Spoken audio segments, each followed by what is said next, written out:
সালামু আলাইকুম রহমতুল্লাহ। সম্মানিত দর্শকগণ, আপনারা কেমন আছেন? আশা করি ভালো আছেন। আলহামদুলিল্লাহ, আপনাদের দোয়ায় আমিও ভালো আছি। তো আজকে আপনাদের জন্য একটি গুরুত্বপূর্ণ তদবির নিয়ে উপস্থিত হয়েছি, শত্রুকে মেরে ফেলার তদবির। যে সমস্ত শত্রু একেবারে নিষ্ঠুর, গভীরভাবে নির্যাতন করে, বিভিন্নভাবে টর্চার করে, একেবারে মন জালেমের জালেম জালেমের চাইতে বড় জালেম।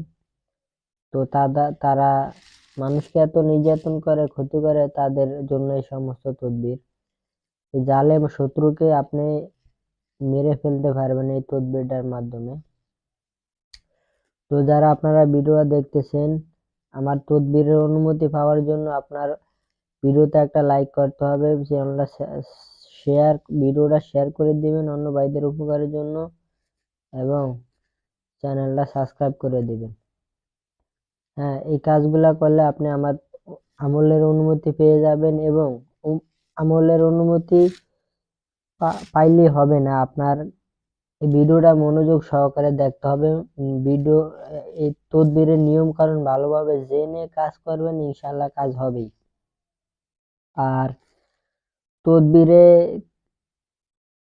যে কাজ হবে কি হবে না এরকম চিন্তা ভাবনা অন্তরে রাখা যাবে না। আর শত্রুকে ক্ষতি করবেন এটা আপনি কাউকে বলবেন না, মনেরটা মনেই রাখবেন। কাকে আপনি ক্ষতি করবেন এটা মনেরটা মনেই রাখবেন, কাউকে বলবেন না। আর এই তদবির করার সময় একটা নির্জন কামরা নেবেন, যেখানে কেউ ডিস্টার্ব করবেন না, এবং তদবির লেখার সময় আপনাকে যাতে কেউ না দেখে। আর তদবির লেখার সময় কারোর সাথে কথা বলবেন না। তো তদবির লেখার শত্রুকে কিভাবে মেরে ফেলবেন আমি নিয়মটা শুরুতে শেষ পর্যন্ত বলে দেব। তো চলুন আমরা মূল আলোচনায় চলে যাই। এই যে এখানে যে নকশাটা আপনারা দেখতে পাইতেছেন, এই নকশাটা আপনারা শনিবার দিন যখন সূর্য উঠবে সকালবেলা, সূর্য ওঠার পরে এই নকশাটা লিখতে বসবেন। লেখার জন্য যা যা লাগবে, সর্বপ্রথম আপনার বস পাতা লাগবে, বাজার থেকে কিনে আনবেন। আর হাতির পায়ের নখ সংগ্রহ করবেন, ঠিক আছে? ভালো করে খেয়াল রাখবেন, হাতির পায়ের নখ পাওয়া যায় অনেক বাইনার দোকানে, যারা তাবিজ মার বেচে, বড় দোকান, তাদের কাছে আপনি পাইবেন খোঁজ নিলে। তো শত্রুকে মেরে ফেলবেন, তার জন্য তো একটু কষ্ট করতেই হবে। তো ওই হাতির নখ সংগ্রহ করবেন, নখটা কি করবেন, আগুনে পুড়াইবেন, পুরানোর পরে ছাই বানায়া ওই ছাই দিয়ে আপনি পানি দিয়ে মিক্স করে কালি তৈরি করবেন, ঠিক আছে? তো কালি হয়ে গেল, তারপরে একটা নতুন প্যারাক নেবেন, যেটা অনেকে প্যারাক পুইতা বলে বা প্যারাক যেটি হোক। নতুন একটা প্যারাক নিয়ে ওই প্যারাকের মাথায় কালি নিয়ে আপনার বসপাতার উপরে নির্জন রুমে পাক পবিত্র হয়ে জায়নামাজে বসে সামনে আগরবাতি জ্বালাবেন। আগরবাতি এবং মোমবাতি জ্বালাবেন।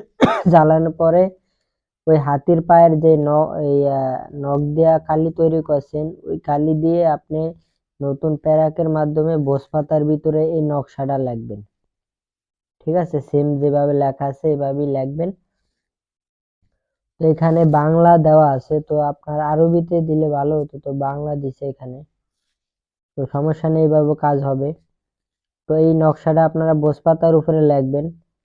লেখার পরে এই যে নকশার নিচে এখানে যে শত্রু আছে তার নাম লিখতে হবে। শত্রু যদি মেয়ে হয় তার মেয়ের নাম আর মার নাম, আর ছেলে হলে শত্রু যদি ছেলে হয় ছেলের নাম এবং ছেলের বাবার নাম। তো এখানে কথা আছে, যদি ছেলে হয় এখানে ছেলের নাম লাগবেন, মাঝখানে লাগবেন বিন, বর্ষা বিন অবিন, পরে ছেলের বাপের নাম। আর শত্রু যদি মেয়ে হয়ে থাকে তাহলে আপনি এখানে মেয়ের নাম লাগবেন, মাঝখানে লাগবেন বিনতে, বর্ষা বিন অ তয়কারতে বিনতে লিখে পরে মেয়ের মার নাম লিখবেন। লেখার পরে এই নকশাটা লেখা হয়ে গেল। এই নকশাটা লেখার পরে আপনি কি করবেন, এই নকশাটা আপনারা শ্মশান ঘাটে পুঁতে দিয়ে আসবেন। যারা হিন্দুরা এই যেই জায়গায় আপনারা লাশ পুরায় না, শ্মশান যেখানে, ওখানে যে এই তাবিজটা শ্মশানে পুঁতে দিয়ে আসবেন, ঠিক আছে? তাহলে দেখবেন আর শ্মশানে যাবার সময় আপনারা শরীর বন্ধ করে যাবেন। আয়াতুল কুরসি 7 বার পরে আল্লাহর কাছে বলবেন, আল্লাহ আমার শরীর শক্তিশালী ভাবে বন্ধ করে দেন। এভাবে শরীরে ফু দিয়ে তারপরে যাইবেন, যে আপনারা এই তাবিজটা শ্মশানে পুঁতে চলে আসবেন। পিছনে তাকাবেন না, কারোর সাথে যাওয়ার সময় কথা বলবেন না, আসার সময় কারোর সাথে কথা বলবেন না। তো চলে আসবেন। বাড়িতে আইসা আপনি কি করবেন, উজু করে গোসল করে আপনি আবার নতুন অন্য কাপড় পরিধান করে তারপর এই ঘরে ঢুকবেন, ঠিক আছে? তাহলেই হবে, সমস্যা হবে না। আর শত্রু দেখবেন এই কাজগুলা, এই যেই নিয়ম বলছে এই নিয়ম ফলো করতে পারলে শত্রু মারা যাবে আপনার, ঠিক আছে? শত্রু মারা যাবে, বাঁচবে না। তো আশা করি আমার কথা বুঝতে পারছেন। বিনা কারণে কাউকে ক্ষতি করার জন্য এটা ব্যবহার করবেন না। তো এতটুকু। আসসালামু আলাইকুম রহমতুল্লাহি ওয়া বারাকাতুহু।